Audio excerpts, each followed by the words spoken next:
Hi geniuses, welcome to the channel Science Wizard Pooja Ranjan. This channel is all about the science subject of classes 6th, 7th, 8th, 9th and 10th physics and chemistry.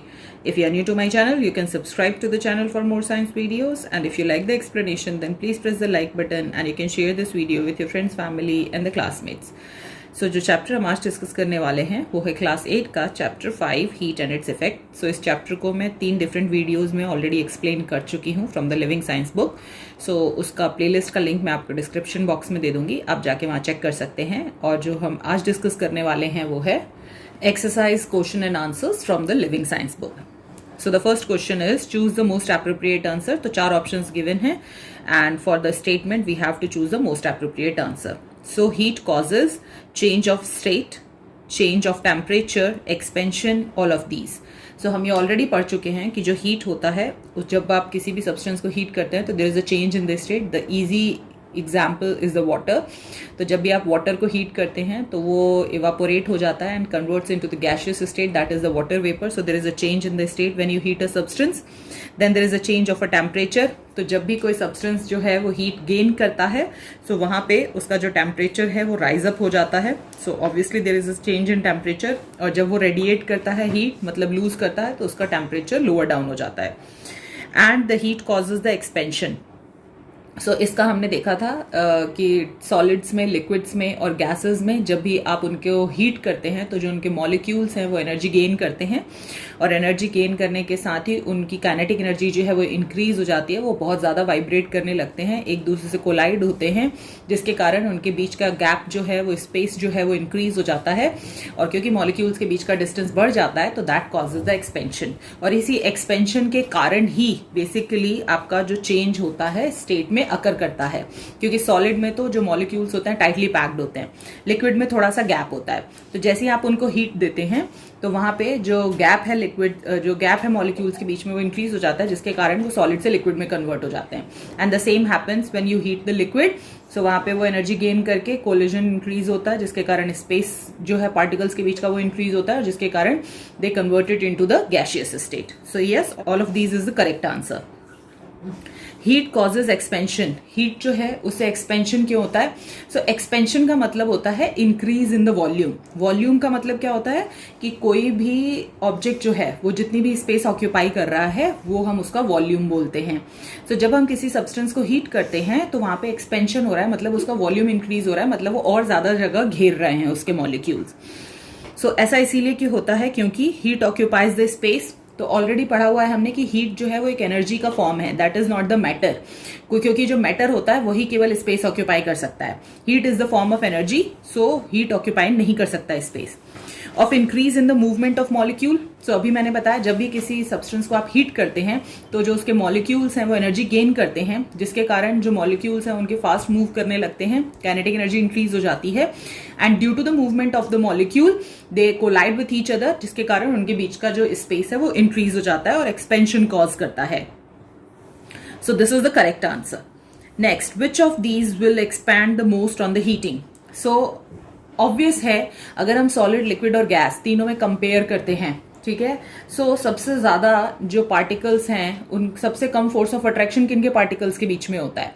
सबसे कम force of attraction जो होता है वो air के particles के बीच में होता है। सो इसीलिए जैसे ही आप उसको थोड़ी सी भी हीट दोगे तो वो जो फोर्स ऑफ अट्रैक्शन है इतना कम है कि वहां पर जो डिस्टेंस है वो बहुत जल्दी इंक्रीज हो जाता है पार्टिकल्स के बीच में, क्योंकि वो हीट जो है वो इजीली ओवरकम कर सकता है that force of attraction between the particle, और जिसके कारण कि वहां पे एक्सपेंशन कॉज हो जाता है। सो प्रिटी ऑब्वियस, गोल्ड है, वाटर है, मर्क्यूरी है, एयर है। सो एयर जो होता है वो गैसियस स्टेट में एग्जिस्ट कर रहा है और इसीलिए एयर सबसे ज्यादा एक्सपैंड करेगा हीट करने में। Next, 0 degree Celsius is the same temperature as, so 0 degree Fahrenheit is the wrong answer. 212 degree Fahrenheit is the wrong answer. So that is 32 degrees Fahrenheit. So अगर डिग्री सेल्सियस स्केल में देखेंगे तो 0 degree जो होता है वो सबसे lower fixed point होता है, और जो 32 डिग्री फ़ारेनहाइट होता है वो फ़ारेनहाइट स्केल में लोअर फिक्स पॉइंट होता है। तो 0 degree Celsius is equal to 32 degree Fahrenheit. Next, a bimetallic stripe is made up of metal M1 and M2। So यहाँ पे दो डिफरेंट मेटल से एक बाइमेटालिक स्ट्राइप बनाई गई है M1 और M2।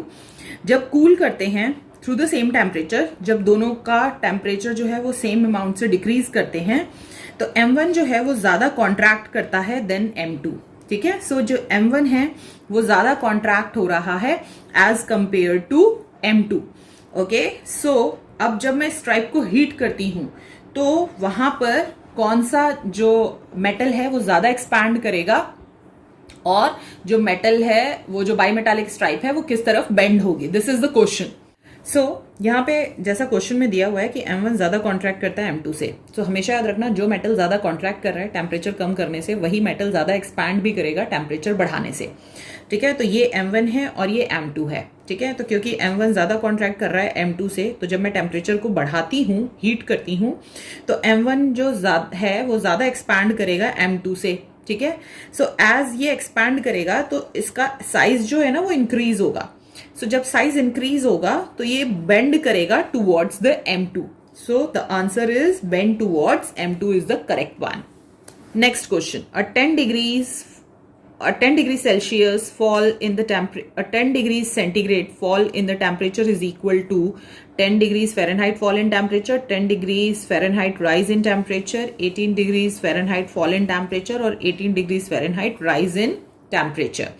So अब यहाँ पे आपको दो स्केल्स दिए हुए हैं, डिग्री सेल्सियस और डिग्री फ़ारेनहाइट, ठीक है। अब डिग्री सेल्सियस और डिग्री फ़ारेनहाइट में आपको एक चीज पता है कि जो डिग्री सेल्सियस स्केल होता है उसमें जो लोअर फिक्स्ड वैल्यू होता है वो 0 डिग्री सेल्सियस होता है और जो हाई अपर फिक्स्ड वैल्यू होता है वो 100 डिग्री सेल्सियस होता है, ठीक है। तो जब आप सब्सट्रैक्ट करोगे तो जो वहां पे कितने टोटल इंटरवल्स हैं, 100 इंटरवल्स हैं, ठीक है। इन द सेम वे जो फ़ारेनहाइट होता है उसका जो लोअर टेम्परेचर होता है वो 32 डिग्री फ़ारेनहाइट होता है और अपर फिक्स्ड टेम्परेचर जो होता है 212 डिग्री फ़ारेनहाइट होता है। इसमें टोटल कितने इंटरवल्स होते हैं, सो 212 माइनस 32 दैट इज 180 इंटरवल, ठीक है। सो यहाँ पर क्योंकि इसमें 100 इंटरवल हैं तो एक इंटरवल जो है वो 1 डिग्री सेल्सियस का हुआ, ठीक है। और in order to calculate the one interval as there are 100 intervals, एक इंटरवल निकालना है तो I have to divide 100 by 100। तो जब मैं 100 को 100 से डिवाइड करूंगी तो एक इंटरवल आएगा मेरा यहाँ पे, ठीक है। मतलब कि एक इंटरवल 1 डिग्री सेल्सियस के बराबर है। और यहाँ पे क्योंकि फ़ारेनहाइट स्केल में 180 इंटरवल्स हैं, सो यहाँ पे जब मैं एक इंटरवल का टेम्परेचर देखूंगी कितना टेम्परेचर है तो that will be divided by 100। सो यहाँ पे जो एक डिग्री सेल्सियस है वो इक्वल होगा टू 1.8 डिग्रीज फ़ारेनहाइट, ठीक है। अब यहाँ पे वो बोल रहा है कि जो टेम्परेचर 10 डिग्री सेल्सियस से फॉल कर रहे हैं, तो अगर 1 degree Celsius is equal to 1.8 degrees Fahrenheit है और अगर मैं टेम्परेचर को 10 डिग्री सेल्सियस घटा रही हूं तो 1 में मैंने 10 मल्टीप्लाई कर दिया, तो यहाँ पे भी सेम अमाउंट में चेक करना है मुझे, तो I am going to multiply 10 here also. So जब मैं यहाँ पे 10 मल्टीप्लाई करूंगी तो 1.8 into 10 is equal to 18 degrees Fahrenheit. So यहाँ पे the answer is 18 degrees Fahrenheit fall in temperature. The 1 degree Celsius in the centigrade scale is equal to the 1.8 degrees Fahrenheit in the Fahrenheit scale. So इसका 10 reduce करोगे तो इसका 18 degrees Fahrenheit reduce होगा. Temperature is measured by measuring the expansion on heating. Expansion in which of these is most commonly used? Okay, so generally जो temperature होता है वो measure किया जाता है by measuring the expansion on heating. तो इसका बहुत सिंपल एग्जाम्पल दूं ना, तो आप सोच के देखो जब आपको बुखार होता है तो आप क्या यूज करते हो अपने बॉडी का टेम्परेचर मेजर करने के लिए, थर्मोमीटर। उस थर्मोमीटर में क्या एक्सपैंड करता है जिससे कि आपके बॉडी का टेम्परेचर जो है कितना है वो एग्जैक्टली पता चल पाता है आपको। सो उस थर्मोमीटर में हमारे पास मर्क्यूरी होता है एंड तो उसमें मर्क्यूरी फिल्ड होता है और मर्क्यूरी जो होता है वो लिक्विड स्टेट में होता है। तो मर्क्यूरी के एक्सपेंशन से ही आप किसी भी बॉडी के टेम्परेचर को मेजर कर पाते हैं। तो the answer is liquid and that liquid is mercury. When you touch a cold object, तो जब भी आप किसी ठंडी चीज को छूते हो तो क्या होता है, आपको ठंडा लगता है ना। कोई भी चीज ठंडी छू रहे हो तो ठंडा क्यों लग रहा है, तो पहली चीज कि वहां पे हीट का ट्रांसफर हो रहा है। हीट का ट्रांसफर कब होता है, जब दो बॉडीज डिफरेंट टेम्परेचर पे होती हैं। तो जब आप किसी ठंडी चीज को छू रहे हो उसका मतलब आपके बॉडी का टेम्परेचर हायर है as compare to the body which you are touching, क्योंकि वो कोल्ड है तो उसके बॉडी का टेम्परेचर कम है। जैसे आप फ्रिज का कोई ऑब्जेक्ट छू रहे हो, ठीक है, वाटर बॉटल छू रहे हो ठंडी, सो उस केस में जो हीट है वो कहाँ से कहाँ ट्रांसफर होगी? सो ऑब्वियसली जो हीट है वो हायर टेम्परेचर से लोअर टेम्परेचर में ट्रांसफर होगी, तो आपके बॉडी से जो हीट है वो लूज होगी और जो आपने ठंडी बॉटल पकड़ी हुई है हीट उसमें एंटर करेगी। सो हीट आपके बॉडी से फ्लो होके उस ऑब्जेक्ट में एंटर करेगी। Next is the very short answer questions. So heat जो है it is the form of what? Energy, क्योंकि हीट जो है वो क्या है? एनर्जी है। So for scientific work the dash temperature scale is used. So कौन सा टेम्परेचर स्केल यूज होता है यहाँ पे? So Kelvin temperature scale use होता है साइंटिफिक टेम्परेचर के लिए, साइंटिफिक वर्क के लिए। The apparatus commonly used in the laboratory to show the expansion or heating is the ring and the ball apparatus। वो एक्टिविटी मैं अपने वीडियो में ऑलरेडी डिस्कस कर चुकी हूँ, तो आप उसको जाके चेक कर सकते हैं। A solid is heated from 0 degree Celsius to 100 degree Celsius and its volume increases from V1 to V2.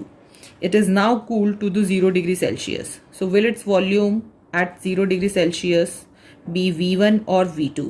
Okay, so pretty obvious है, जब आप सॉलिड को हीट कर रहे हो 0 से 100 डिग्री सेल्सियस तो उसका वॉल्यूम इंक्रीज हो रहा है फ्रॉम V1 टू V2। मतलब कि 0 डिग्री सेल्सियस पे उसका वॉल्यूम था V1 और जब आपने उसको हीट करा टू द 100 डिग्री सेल्सियस तो उसका मैक्सिमम वॉल्यूम मतलब जो एक्सपेंशन हुआ है दैट इज V2। अब आप उसको ठंडा कर रहे हो वापस एट द 0 डिग्री सेल्सियस, तो अब वहां पे क्या होगा? ठंडा करोगे तो वो कॉन्ट्रैक्ट होगा, कॉन्ट्रैक्ट होगा तो वॉल्यूम डिक्रीज होगा। कितने टेम्परेचर तक ठंडा कर रहे हो? 0 डिग्री सेल्सियस तक। सो प्रिटी ऑब्वियस है, तो वापस से उसका वॉल्यूम V1 होगा या V2 होगा? तो ऑब्वियसली उसका वॉल्यूम V1 होगा। क्यों? क्योंकि वो वापस से अपना जो वॉल्यूम था एट 0 डिग्री सेल्सियस वही रीगेन कर लेगा। Which of these expands the most on the heating? Solid, liquid और gases? So pretty obvious है gases, क्योंकि इनके बीच के molecules का force of attraction जो होता है सबसे कम होता है, तो जैसे ही ये थोड़ी सी भी heat gain करते हैं तो ये जल्दी expand हो जाते हैं। All solids expand by the same amount when heated through the same temperature increases. True or false? तो जितने भी सॉलिड्स हैं जब आप उनको सेम टेम्परेचर पे हीट करेंगे तो क्या वो सेम अमाउंट से एक्सपैंड करते हैं? सो प्रिटी ऑब्वियस फॉल्स है। क्यों? क्योंकि जो डिफरेंट सॉलिड्स होते हैं उनकी डिफरेंट डेंसिटी होती है। जितनी ज़्यादा डेंसर होंगे इसका मतलब कि उतने ज़्यादा फोर्स ऑफ अट्रैक्शन है बिटवीन द मॉलिक्यूल। जितना ज़्यादा फोर्स ऑफ अट्रैक्शन होगा उतनी ज़्यादा हीट देनी पड़ेगी आपको वहाँ पे एक्सपेंशन कॉज करने के लिए। और जितना कम डेंसर होगा जो आपका सॉलिड सब्सटेंस है तो वहाँ पे कम हीट देने पे भी वहाँ पे वो इजीली एक्सपैंड हो जाएंगे। So we can say that कि सारे सॉलिड्स जो हैं वो सेम अमाउंट में एक्सपैंड नहीं करते when you increase the temperature. If overhead electrical cables are being laid in the summer, should they be tightened up or left a little loose? So जो overhead electrical cables होते हैं summer में जो लगाए जाते हैं उनको टाइट करके लगाना चाहिए या फिर आपको उनको थोड़ा सा लूज छोड़ देना चाहिए।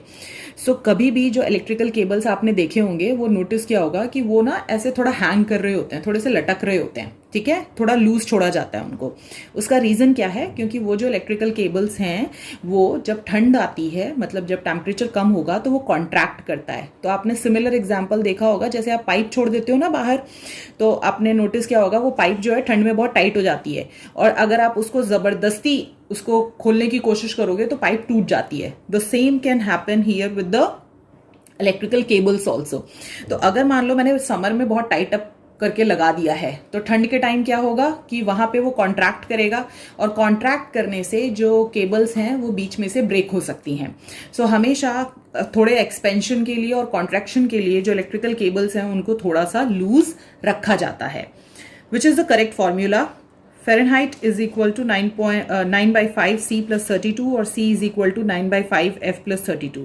So this one is the correct formula. आपको दोनों के फॉर्मूले अच्छे से याद होने चाहिए।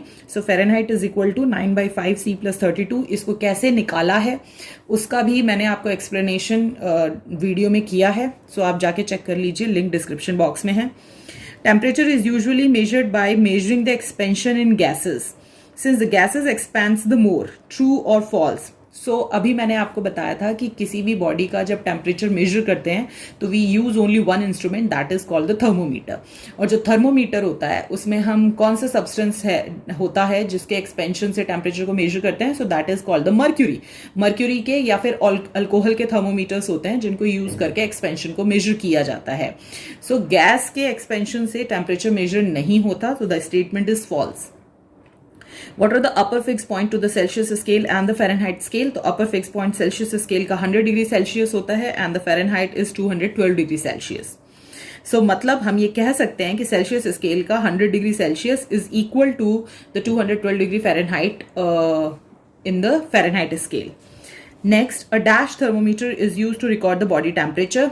सो ऑलरेडी हमने ये पढ़ा हुआ है कि जो आपका लेबोरेटरी थर्मोमीटर होता है that is the different as compare to the clinical thermometer, क्योंकि जो क्लिनिकल थर्मोमीटर होता है उसमें किंक होता है. वो क्यों होता है वो भी मैं ऑलरेडी एक्सप्लेन कर चुकी हूँ आपको. सो ये जो क्लिनिकल थर्मोमीटर्स होते हैं यही स्पेशली यूज किए जाते हैं in order to measure the body temperature. So this is it about this video. In the next video, I will be discussing the rest of the question answers from the same chapter. Till then, take care. Bye.